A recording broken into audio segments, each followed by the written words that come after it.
Vamos começar com um quebra-cabeça jurídico. O que acontece quando, sei lá, 10, 20 ou até 100 pessoas têm exatamente o mesmo problema com a mesma empresa? Será que o sistema de justiça precisa analisar cada caso, um por um? Ou existe um jeito mais inteligente de resolver essa situação? Pois é, a resposta para essa pergunta está num conceito fundamental do direito, o litisconsórcio.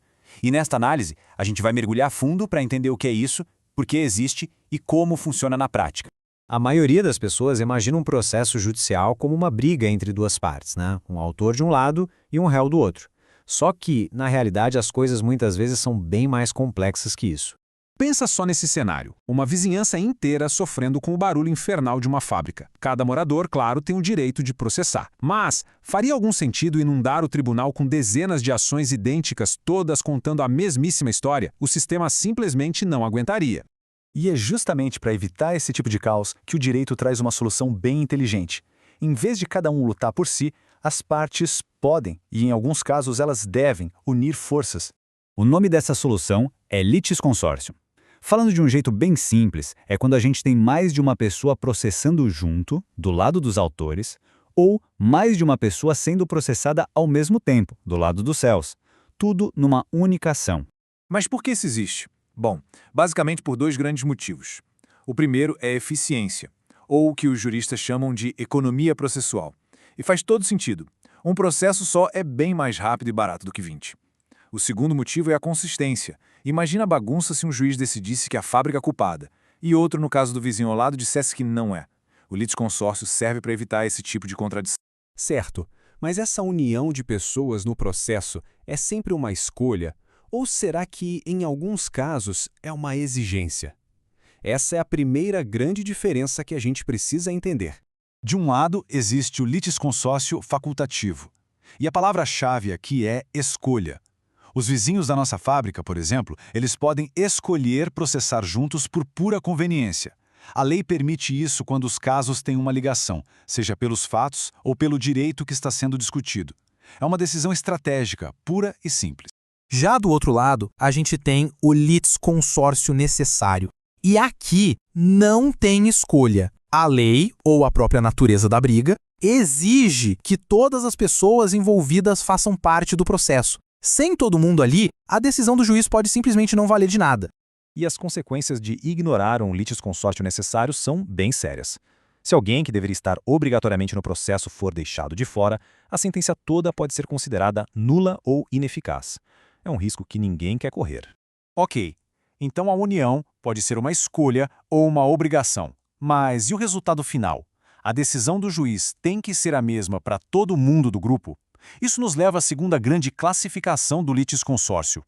Para a gente entender essa ideia, vamos usar um exemplo real de concurso. Pensa numa ação de uso capião, aquela em que alguém quer virar dono de um imóvel pelo tempo de uso. Do outro lado, como réus, estão vários coproprietários registrados.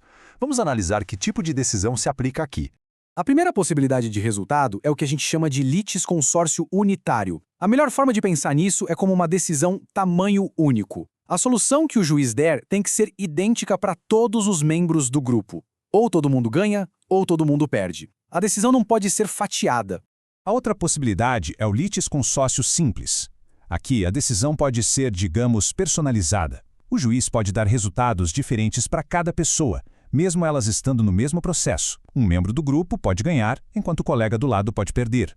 Então, voltando para o nosso exemplo da uso capião, a participação de todos os proprietários é necessária, mas o resultado é simples. Por quê? Porque a decisão pode ser diferente para cada um.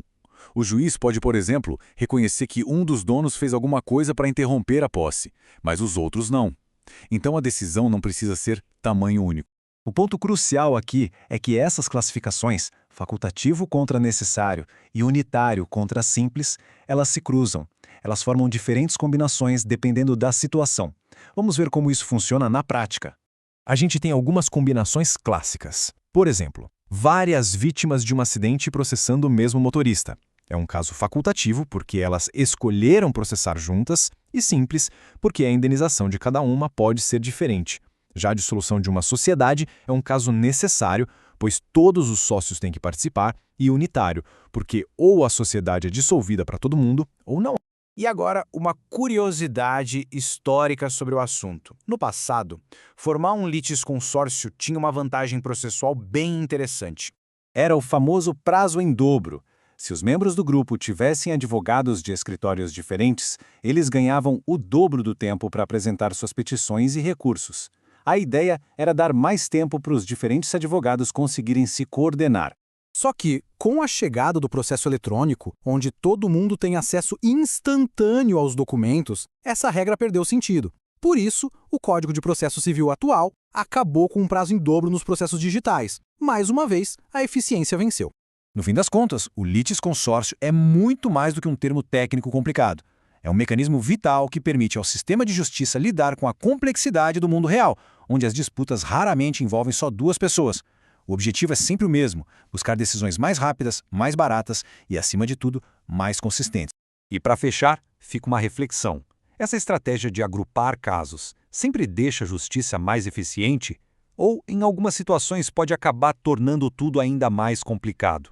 É uma tensão constante entre a busca pela simplicidade e a necessidade de fazer a coisa certa.